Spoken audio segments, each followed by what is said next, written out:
Welcome to our conversation about supporting the mental health of Latino, Latina young people. My name is Dr. Moreno Garza. I am a psychologist and I'm also this year's BIPOC Research Fellow for the Springtide Research Institute. The Springtide Research Institute is a nonpartisan, nonprofit organization that really focuses on creating accessible research, social scientific research about young people ages 13 through 25. Today is Mental Health Action Day. Springtide is a continuing partner of this movement, and it was truly founded to move from mental health awareness into mental health action. Today's conversation is part of our continuing series for Mental Health Awareness Month called Latinidad, Young People, and Mental Health. Throughout this series, we've been presenting fresh findings from Springtide's Research Institute that looks at the intersection of culture, spirituality, religion, and mental health for Latinos and Latinas. For today's conversation, we are going to be joined by Leslie Priscilla from Latinx Parenting and Alejandra Andrade from Latinx Therapy. I see them in our waiting room, so we're going to go ahead and have them join us.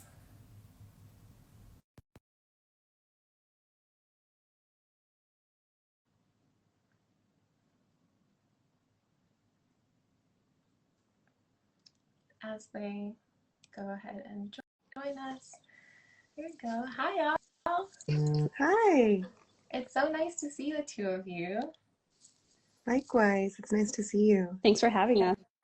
Yeah. I think a great place for us to start is if you could start by telling all of us a little bit about you and your organization, a little bit about the work you do.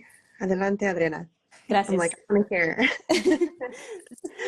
Hi, everybody. I'm Adriana Alejandre, a licensed marriage and family therapist in the state of California, and I founded Latinx Therapy in 2018. Let me backtrack a little. My pronouns are she, her, ella. And in the state of California, I also own a group practice called EMDR and Trauma Therapy Center. And yeah, Latinx Therapy was founded in 2018 because I was just really frustrated with the lack of resources available, with the lack of community. I couldn't find my people. And so I started off with a Facebook group called Latinx Therapist. And from there, I was like, no clients, people on the wait list, community needs more. And so we are a bilingual podcast and a national directory where you can find a Latinx therapist. Thank you. Oh my goodness. So I just flashed back to this conversation that I had with Adriana in 2018 because she was actually such a huge inspiration. I think I started Latinx parenting within, I don't know, like 2 or 3 months. And I had connected with you and I was like, is there a need? Like, what do you think about this? And Adriana has always been so encouraging. So Latinx Parenting was also founded in 2018 in July. And I also founded it out of a frustration, like Adriana's talking about, because in the parenting world, the world of parenting books and family education, child development, it's very white-centric, and it really doesn't allow for a lot of the more nuanced conversations and complex conversations that we need to have around the way that parenting impacts mental health. So, and the mental health of parents as well. So that was kind of the background. And, you know, I am Mexican American. I'm the child of immigrants. So a lot of this is also very much my heart, right? Like how I grew up. And I know Adriana relates to this as well. And yeah, so that's kind of a little bit about Latinx parenting. And I offer classes and workshops and trainings that I work with Adriana to be able to provide continuing education units for clinicians through some of the trainings that I offer. And yeah, we do a lot, both of us between us. I do a lot. You really do a lot. I think throughout my training as a therapist and now a psychologist, I think when I started, I was feeling really similar to y'all, and that a lot of, even when I was being taught, like a lot of the content that I was consuming, even through graduate school, was very white-centric. And then I would think about the families that I would work with, and I'd be like, I know I'm being taught these interventions, but like when I'm looking at the people that I'm working with, like this doesn't quite fit. And I think one of the questions that I have for y'all, which I think is something that's really important and kind of central to this conversation, is why is it important to talk about Latinidad, Latinx people, when we talk about mental health as opposed to just like general mental health? Yeah, I can go ahead and start us off. So I think there are very specific cultural nuances that can get missed in general mental health. There are specific experiences that we go through that's important to address. And I know as a client, somebody that has been in therapy with somebody that is not from my culture, not from a marginalized community or a minority, and now having had a therapist that's culturally affirming, it's very different. There are things that you don't have to explain because they're understood and addressed as well, and it just feels more like in rhythm. It's a very powerful experience for you to discover things that you felt but you couldn't put words to. And so overall, just we have to continue representing, we have to continue creating spaces where we talk about these experiences, because otherwise we suffer in silence. And I think that's why so much harm has also been done within our families, within our households, because there aren't tools that are addressing these dysfunctions that are very culture specific and furthermore get normalized because they're not being addressed. Yeah. Absolutely, I agree with everything Adriana has said. I think for me, like coming to understand the history, right, of like the reason why a lot of these mental health conditions or just disconnection or illness evolve in our familias and how they impact us differently than other cultures, it made me kind of see like there's layers of stress that maybe other cultures, other demographics don't necessarily have to grapple with in the same way that we do within our cultura. And so, I started going to white therapists when I was very young, like 9 years old. I had my first white therapist. I'm so grateful for her though, because she was, I think, my first entry into like, it's okay to talk, right? It was okay to talk. And yet I also, didn't really see anybody else that looked like my family. And for a long time, I didn't see that as being anything wrong. I was just like, therapists are white. It seems like therapists are white. And then for me personally, as somebody who has been in therapy for a long time, when I initially got seen by a Latina therapist, I was like, oh my gosh, like this is so different, right? Like Adriana was saying, I don't have to translate myself. I don't have to code switch, right? The way that we have been conditioned to code switch for white audiences or white doctors or, whoever. And so it just felt like there was a level of comfort that I finally felt like, okay, finally I can actually get some work done, as opposed to just kind of talking and not really feeling heard, which I didn't notice that I wasn't feeling heard until I actually felt heard by a Latina therapist. Yeah. I think you're touching on something that feels really important for this conversation, specifically around mental health, which is like, what does happen when we don't see ourselves in those spaces? Like when we don't see ourselves in our therapists, in our mental health providers. What do y'all think is the impact of that? Not just like on the person, but maybe like the trickle out impact of that too. I think like in any industry, there's less maybe motivation to go into it. I know that there's a lot behind imposter syndrome on social media right now, but overall, we do feel like when we do enter the space, like we don't belong, like we maybe aren't even worthy, and like we have to work 10 times as hard. And you know what the thing is? Even I'll focus on my field within the field of psychology. Having people here now, even though we are Latinx are still the minority within the industry, there are people that are advocating for us to go into higher spaces. And I think that's what happens, right? When we see ourselves represented, we end up advocating for our people, diversifying the space, and just creating more awareness overall of the needs of each community that we represent as well. Yeah, I'm like, yes, all of that. I'm like all the snaps. I think harm can happen, right? Like actual harm can happen, and people can be further stigmatized. And when you're further stigmatized, it's likely that you will be further marginalized. And that could lead to exploitation, and all of these things lead to just oppression overall, right? And so I think if we don't disrupt that, and we don't understand the way that when that's normalized, I heard Adriana use the word normalized earlier. It's a lot of normalization that this is just the way that things are. And so, I see like the work that she does, and the work that I do when I'm working with parents as very much political, right? We're not actually just practitioners. We're also liberation workers, I would say, for our people. And I think that that's beautiful, and I think that's necessary. And I think that if more people integrated, in that way, where it's like, this is not actually an individualistic way of going about things. Adriana created an entire network, right, of people who really get it, who really understand. And I think that that's like the beauty of our cultura, is that we bring in this, this collectivism, this political activism into the work as well. And I think when those things are not centered, then harm can happen, right? And we can be further pushed out. So yeah.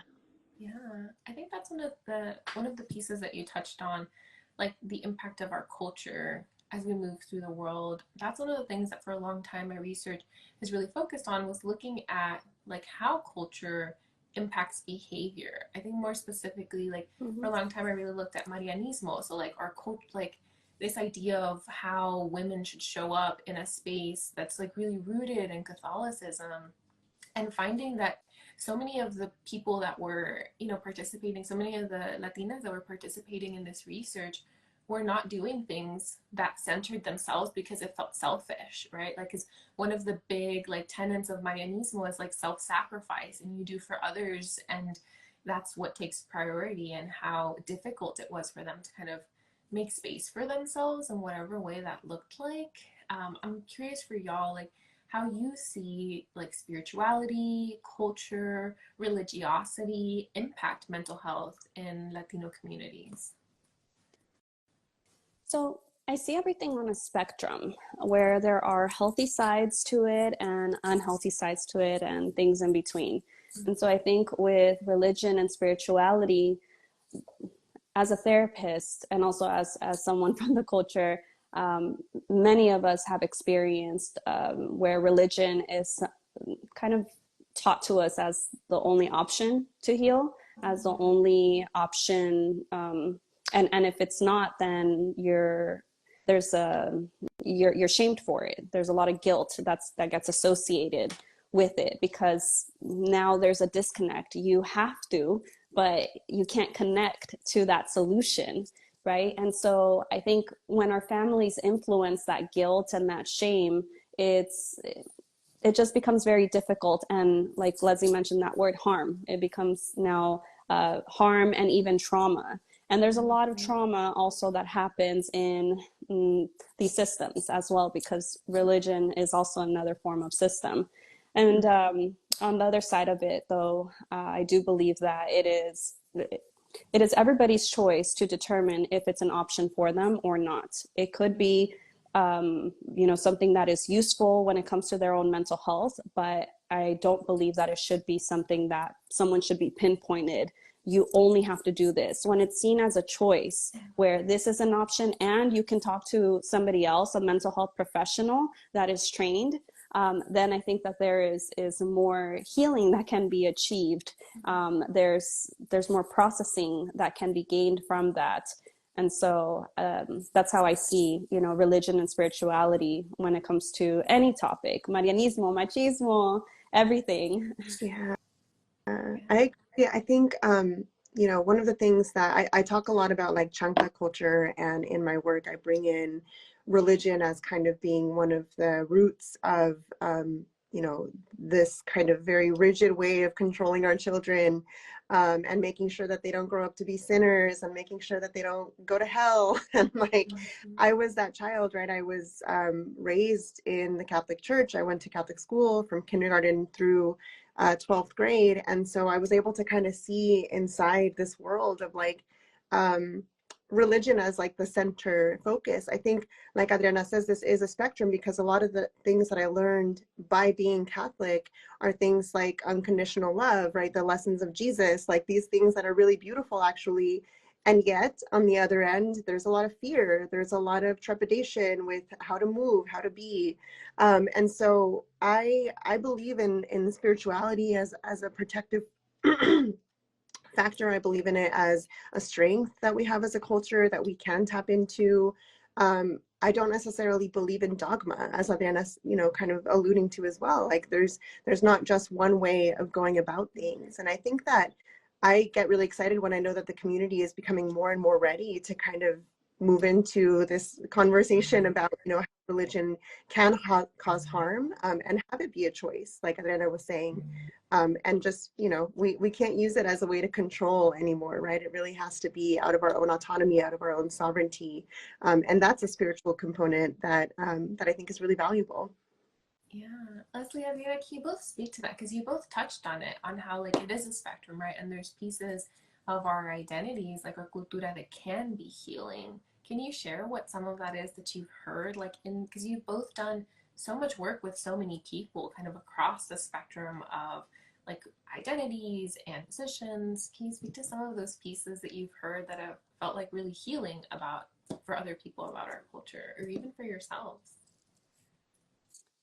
Leslie, do you mind going first? Yeah, sure. I mean, because I'm still on that train, so sure. I have found a lot of strength in reconnecting with Indigenous practice, and knowing that that was always accessible to me, and feeling angry that at some point it wasn't, right? Because even bringing up some of the, like I offered a limpia to my mom and she was like, eso es de brujas, like that's brujeria. And I'm just like, we're actually not very far removed from those practices. And at least in Mexico, like the Mexica practices are very much integrated into the Catholicism that evolved. And so seeing it as something that we can embrace, right? Okay, the copal is brought into church ceremony. I'm very comfortable with ceremony now because of the things that I learned growing up Catholic, right? And I also understand the Indigenous components. And so with that, you can kind of alchemize, the things that you learn from your maestros in Indigenous practice,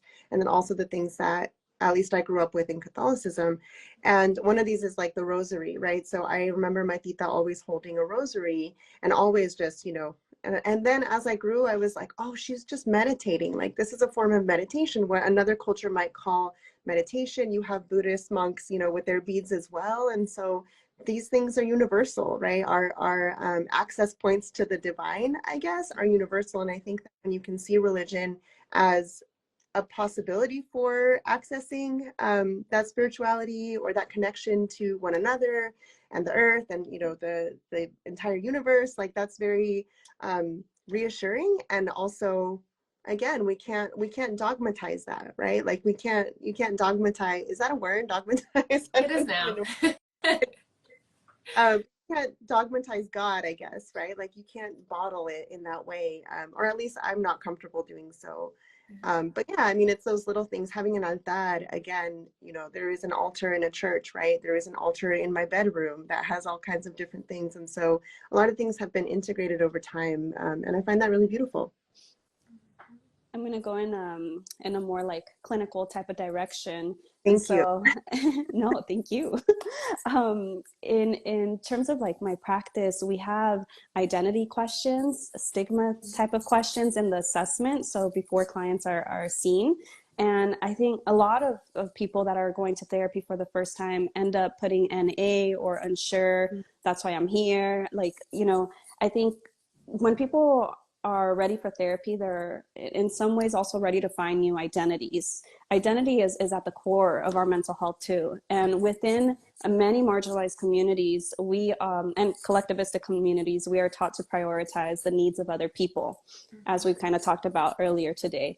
And when we prioritize the needs of other people, we end up losing a little bit of our decision making. We end up losing our the narrative, our internal dialogue becomes someone else's voice. And so it's really important to create that or connect with that self-esteem and that confidence of your own self versus someone else's. Because at the end of the day, all of those elements are connected to your joy and rest. Are you embracing joy and rest within your identity that is meaningful to you, intentional to you, or are you embracing it based off of what someone else says you should be doing, right? There again, like it goes back to that element of control within our community that hasn't been healthy. And that's something that we really dissect and focus on in many intersectionalities, because this can be an issue within the identity of our sexuality, within the identity of our academic choices, or the way that we set boundaries. It's just integrated everywhere and anywhere. And so finding those identities within each context for your own self is going to be healing and powerful, but everyone is at their own pace. I didn't find, I've been exploring it probably since I was 25, 26, and I barely got comfortable with it at like 32, right? And we're always evolving. So all of these things are going to change per season, per experiences. Yeah. One of the pieces that you both touched on is that sometimes harm still happens, right? And I think on this end, like as a therapist, usually people come to me, like families come to me when they're in a time of crisis, like things have gotten really bad and there's kind of nowhere else to turn, and so they end up in my chair. And it makes sense, right? Because there's a lot of things that make it really hard to access therapy. There's still a lot of stigma. And I think sometimes there's the question of like, how do we know when to start? Like, how do we know, when do we look for therapy for a kid, right? Because we're still talking about like young people, so it's like 13 through 25. What feedback do y'all have for parents that are trying to navigate like when or if I should get mental health like services for my kiddo, and like for young adults when they make that decision for themselves of whether it's something they should pursue? You want me to go first, Yeah, Leslie? please, Adriana, yes. Okay, so I think any time is the answer to that. And I also want to say that there's many different ways of healing. The question I know is geared towards therapy, and I think it's important to mention, again, like there's other forms if you're not ready for therapy. That's normal and that happens. Therapy for anyone, whether it's for an adult or for a child, is not typically effective when it is forced upon. So that's number one, because for youth, we see a lot of youth that are forced into therapy, and it's not impossible, again, but it a certain level of awareness to motivation towards change needs to be in there. And so I want to say that, but I think to the greater point of the question is that I want to invite people to think about, what is it that you may benefit from exploring in therapy?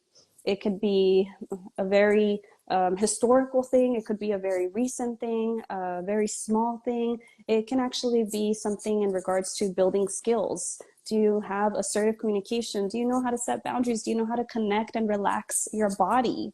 And it could be short-term or it could be long-term therapy. And so I think there's many different factors to think about.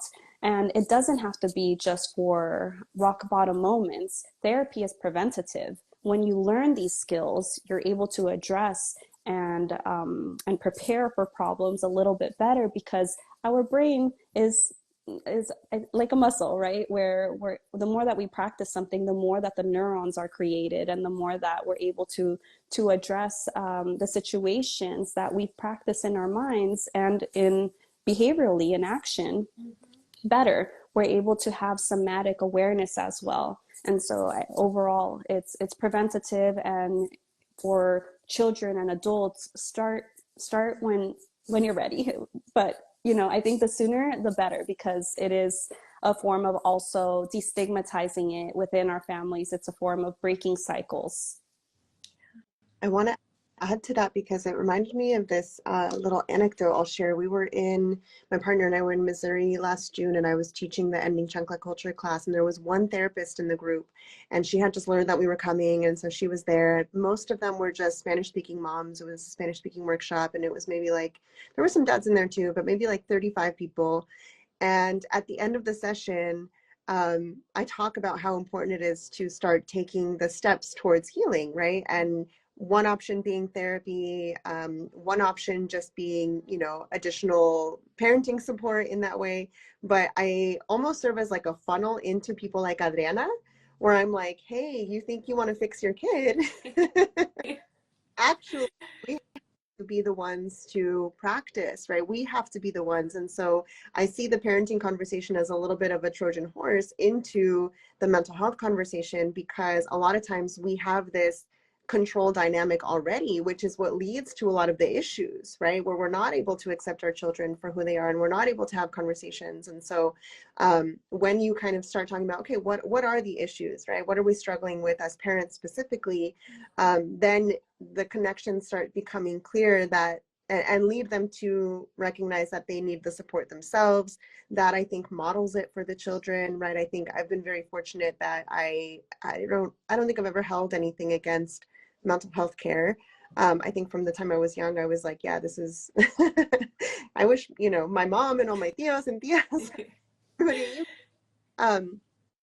But I think recently my daughter asked me how much therapy was. And so it was an interesting question. I was like, I wonder why she's asking this. And I told her, I was like, oh, it's a range, it's sliding scale sometimes. It could be as low as this and as high as this.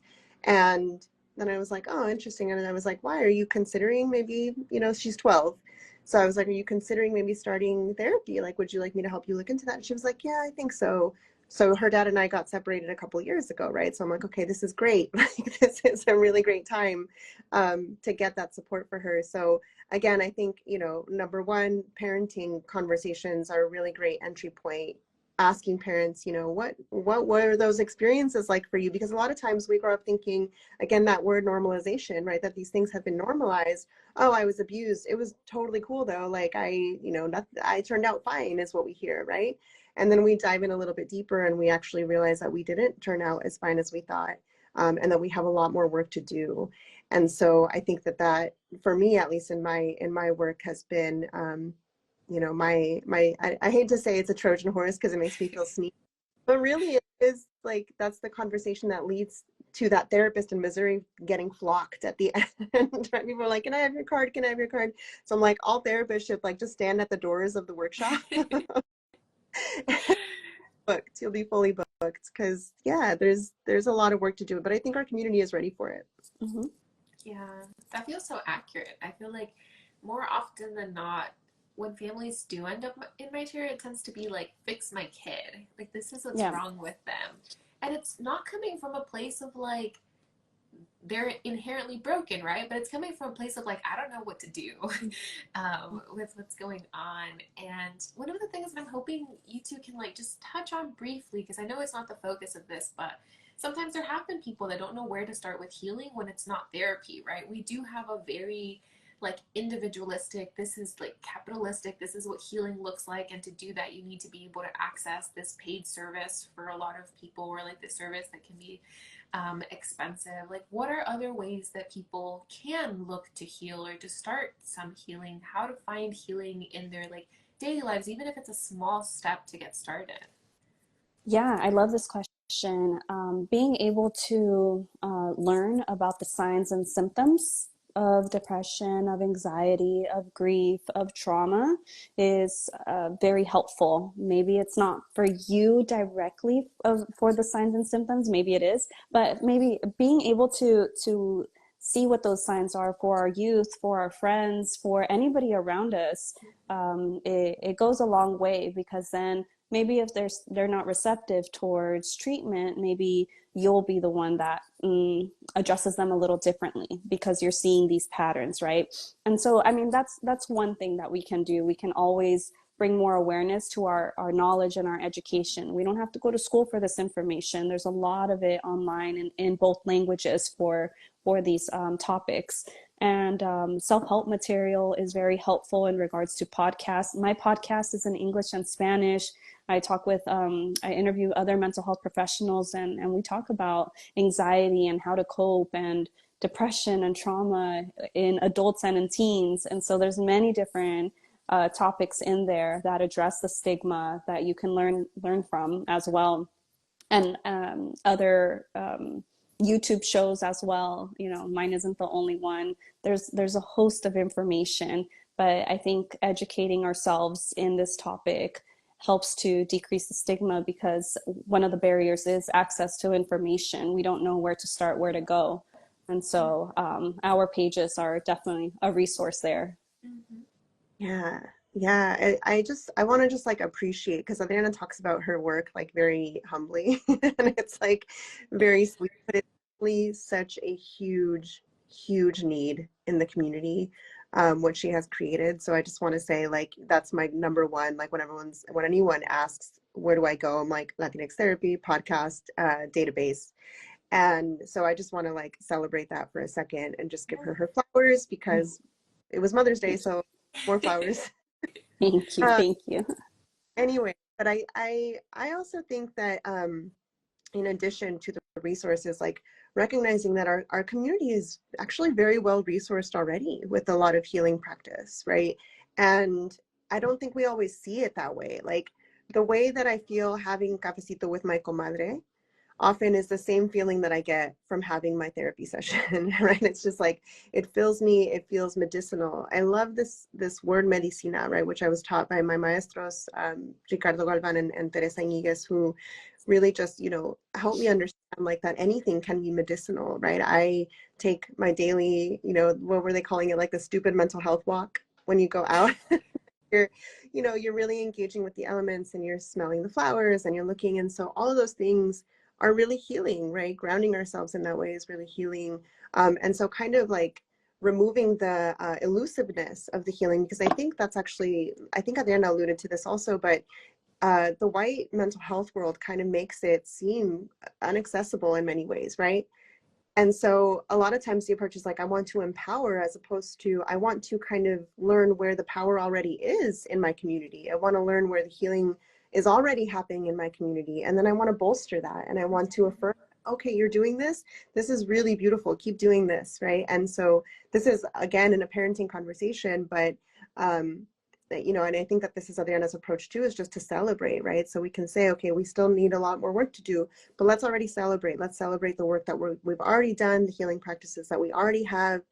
Being present with our children, right, is one where it's like, okay, I'm remembering my inner niña, I'm remembering the joy that she feels, like that can feel very healing. Going outside, things like that. So I'm like, it doesn't have to be hasta agua, right? Sometimes I'm just like, my tool for the day is drink water. like it's like it's not complicated. It's just something that we have to be consistent about. Yeah. I think that's so helpful for people to hear, because there is like a certain idea of like what healing looks like, and a lot of it doesn't count these pieces that are already built into the practices that we have in place. I think one of the things that you both touched on in this response, and the last one, was that accessing therapy can be difficult for families, for young adults, kind of for Latinos in general. What are some of the barriers that you've seen to people being able to access services, and what are some of the ways that people might work to minimize those barriers, either for themselves, for their clients, for their community, whatever that looks like? I know Adriana has done a lot around this, so I really want her to get. Great. Thank you, Leslie. And I know you have too. We're both in there, but yeah, yeah. There's so many barriers, unfortunately. It's very sad. I'm gonna list them and then we'll talk about some solutions. But there's language accessibility, having therapy accessible not only in Spanish but in indigenous dialects, indigenous languages as well. It's extremely rare in that case. For Spanish, it is increasing within our field across the nation, but again, we're still not there. And so that leads me to what I mentioned earlier, having the information, mental health information available. Learning about these signs and symptoms is also a barrier, because if the information isn't available in your language, then how are you going to create awareness? In the 90s, there was much less information compared to what there is now. So we're definitely making strides, right? And I'm going to take us outside of mental health a little bit. But when we think about tobacco, how it was, just normalized and used. And then there was a lot of research that came out of it and talking about the how it impacted health and the laws that changed, and how economically, there were struggles there in the sense that like it was contributing, yes, but it was also contributing in a negative way to people's health. And so same thing with like mental health, where people in higher positions are realizing we have been in a mental health crisis, especially after the pandemic. Like we were already in one, but the pandemic boosted us there. And so you've probably seen so many more mental health coalitions come about because of this crisis that we're in. And when we talk about demand versus supply, there isn't enough supply. There's so much demand within especially collectivistic marginalized communities, the LGBTQ plus community, right? We're seeing a lot of statistics and reports. And when we go back to a question earlier of like, why is it important for us to, be represented? This is why, because we bring awareness to issues within our communities that need funding, that need organizations, that need people to support. And so we're seeing this happen very slowly, but a lot of us are doing grassroots movements because it's not fast enough for the crisis that we're in. What other ones? There's the cultural stigmas, right? Even though it's beautiful to prioritize other people, it does lead into inner issues. It does lead into problems where many of us who have been parentified, who grew up in a Marianismo type of households, we don't know how to speak up for ourselves, or maybe some people do, but it's too aggressive. And so the point is missed. We're always in fight or flight, freeze, fawn modes. And so we're always in this survival mode that is just not working for our mental health. And that's a barrier in itself. And being able to access therapy financially is a whole other one, so that we could gain that kind of awareness, because we can't deny that therapy is expensive. So, and there's not a lot of government assistance, let alone for the undocumented community. They barely have healthcare benefits, and that does not include mental health services. And so one solution that I want to give to everybody here that's pretty practical, that's interested, for example, with my directory, inclusive therapist, any directory, really, I want to dare you to do this. If you see a therapist profile that has a rate for their sessions that is too high for you, like you genuinely can't afford it. I'm not talking to the people that can afford it, because that's a privilege in itself. And there's, many BIPOC therapists that are also struggling and trying to make ends meet. So if you can't afford it, this is not for you. For the people that can afford it, you see a high rate on their profile, message them anyway, because maybe the profile aligns with you, right? You're looking at the rate because you're like, I'm interested in this, in seeing this person as my therapist.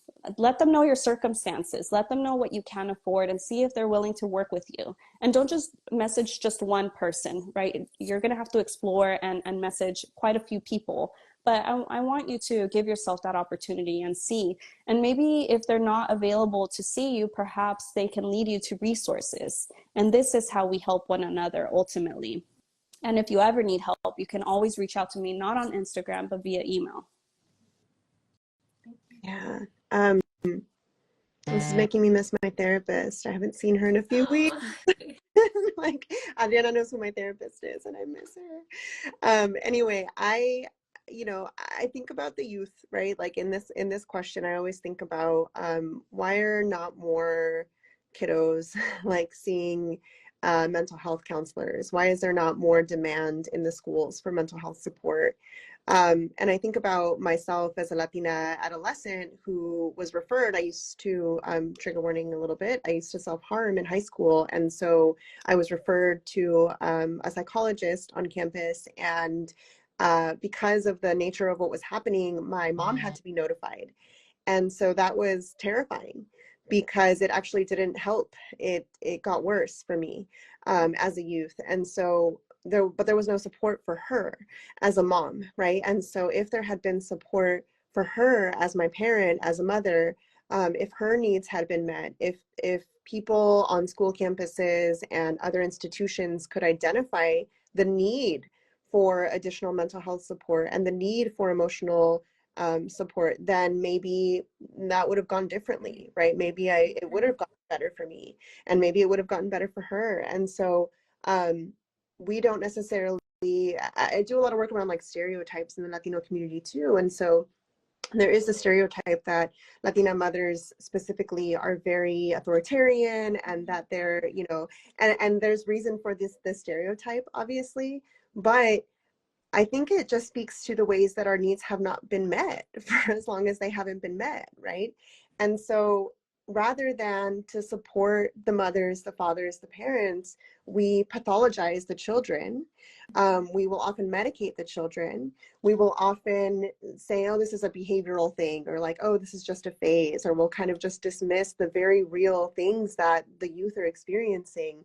And we might go so far as to criminalize, right? We might go so far as to criminalize a lot of these behaviors that are showing us a very pronounced need for mental health support. So these are obstacles that I see in working with the schools, in seeing, and one of my biggest points of approach when I work with partners is like, what do you have to catch these people that I'm about to crack open in this parenting conversation? Like, what is there for you? Like, what resources do you already have in place at a district level, at a county level, at a school level? Do you have grupos de apoyo monthly, at least, for the parents? Do you have, and so there's, again, so much work that needs to be done. And if any parents are listening to this and you have a child in elementary school, middle school, or high school, ask, what is available to my child if they start to struggle? Social media is causing havoc on the youth right now, and we have no support for that unless it is, you know, voluntary, or there's a parent who is more privileged because they're more educated and they see what's going on.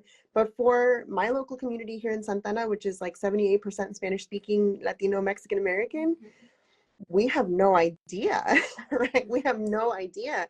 And so how are parents supposed to support the youth when they're not, number one, being informed, number two, given resource for how to go about those access of resources, right? That access of resources.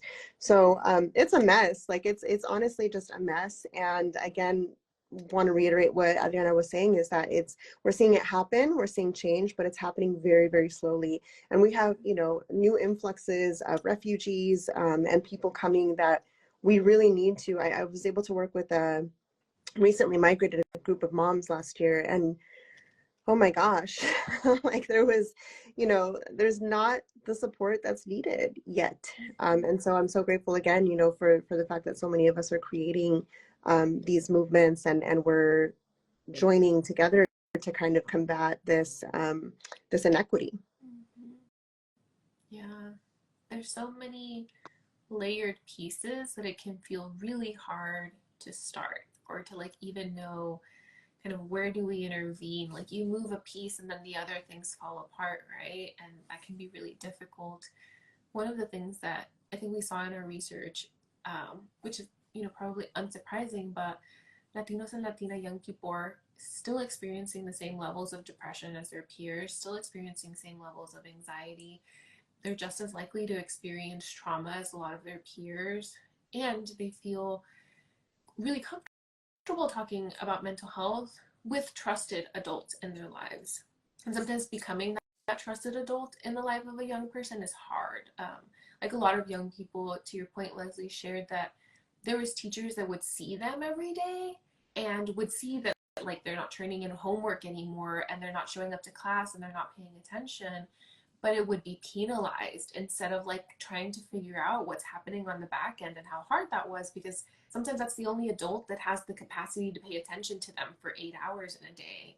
Right. And so I'm hoping, you know, like as we wrap up, what words y'all have for adults that want to support the mental health of the young Latinos in their lives, but aren't sure where to start or how to find the language.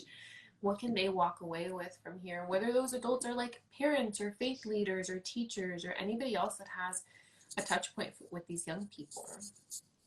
Yeah.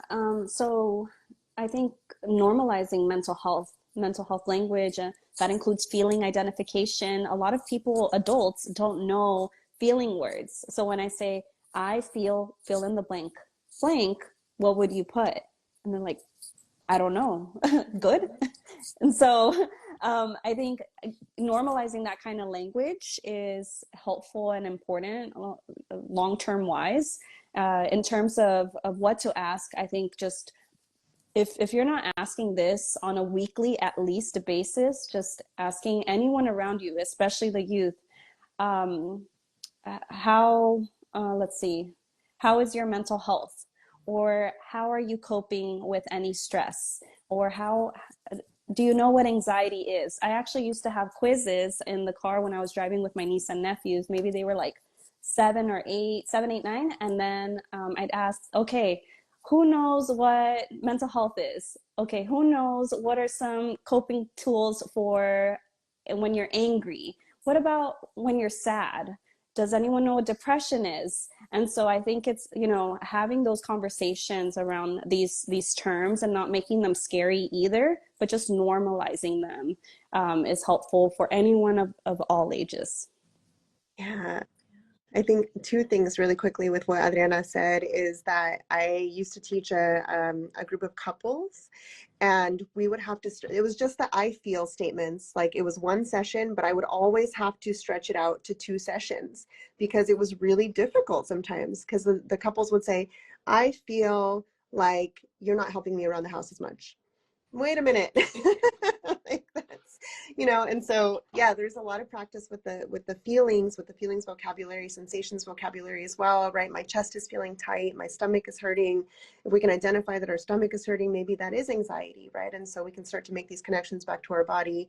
The other thing that I want to just agree with Adriana on is like that the language around the mental health, like naming anxiety, defining anxiety. My daughter the other day in the car, her 2 siblings were just completely overwhelming her. And she was like, I am overwhelmed. I am overstimulated. My nervous system is overactivated. I mean, she just started like going off and I was like, okay, like, thank you. Thank you for letting me know. But I think it's really beautiful to witness that the youth is actually really embracing a lot of this stuff already. And so I think sometimes it's harder for us as adults because we're the ones that don't have the templates, right? We're trying to create them for our youth and we're trying to create them for our children, but we often aren't practicing those same things. And so, yeah, I think that one of the things that I would just invite anybody to do is just continue reconnecting to your own needs and your own feelings um, and be humble about it, right? We don't know everything. We don't know everything about ourselves. And I think modeling that humility for the youth is really important because it makes them see us as human more, which actually leads to them respecting us more, right? If we're not like hardened by our knowledge. And anyway, so yeah, just connecting, right, on just a very real level with the youth, I think is a really big tool. Thank you both so much. I think this has been such an important conversation for us to have this week. I think especially since like at Springtide, we've been focusing on, oh, I think we lost Alejandra. I So know. just be me. We've been really focusing on like Latinidad and mental health, and it's beautiful to hear y'all's information as a part of this. Leslie, for people to continue following kind of the great work that you're doing, or if they need resources and more information, where can people find you? They can find us here on Instagram. I also have a Facebook page. It's basically a duplicate of the Instagram, but there's conversations happening there. The website parenting.org, and they can connect with us if they check out the website. There's a form there. And then with Adriana, I really want everyone to subscribe. I'm gonna do your pitch for you because I'm like fangirling still. No, I'll let her speak for herself. I'm like, go subscribe to Latinx Therapy. Yeah, we're just wrapping up with how people can learn more about your work. Where can they follow you? Where can they find resources from you? Thank you. I was able to hear. Leslie, you want to do your pitch? No, I did. Oh, okay. Okay. So latinxtherapy.com is where everything lives. And our podcast is called Latinx Therapy. It's on all major podcatchers, the directory, again, on the website, latinxtherapy.com. I think Leslie and I are both on all social media channels, but I utilize TikTok more these days. And I do have a YouTube channel as well called Latinx Therapy, where we have conversations with mental health professionals as well. And so currently, I also want to share that we have a partnership with the Crisis Text Line where you can text LT, standing for Latinx Therapy, to 741-741. If you are in crisis and need to be connected to a counselor immediately, they will assist you. And it's a free confidential text line. Oh, thank you so much For anyone who's interested in more of Springtide's research and more resources around Latino, Latina mental health, including this series and a lot of our blogs that we're putting out in Spanish and in English as more resources, you can find us at We Are Springtide across all social media and at springtideresearch.com. Thank y'all both so much for being here. This was really wonderful to share space with y'all. Thank you, Doctora. Thank you, Leslie. Adios. Thank you, everybody. Bye.